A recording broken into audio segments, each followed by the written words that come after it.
Dear Santa, it's me, Benny the Mechanic. How you doing? No one ever asks about you, and I must admit last year I completely forgot to get in touch. Where were we? Oh yeah, I've decided to write you a letter because, let's be honest, in a vehicle workshop things hardly ever go smoothly.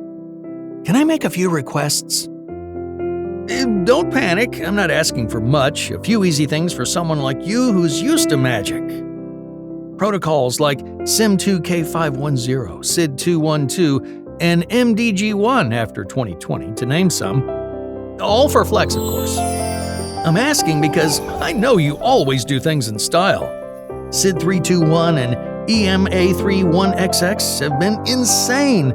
Epic solutions for real. Just like the whole Cummins package, I had to expand my parking garage just to accommodate the ton of trucks waiting to be worked on.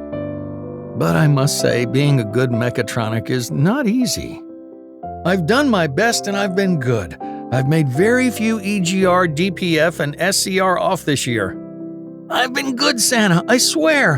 When a customer told me, "Remove everything, no one's gonna check," I closed my eyes, counted to 10, and said, "That's a no-no. You need to go-go."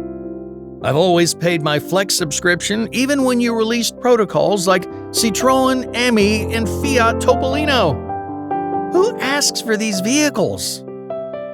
I'm sure we'll find the answer if we ask your elves. Anyway, let's get back to the serious stuff. Dear Santa, if you make my dreams come true, I'll pimp up your sleigh. I promise. At Christmas, we're all a little nicer. I'm done for now. Kisses and hugs, Benny. Certified Mechatronic professional with active and regularly paid Flex subscription.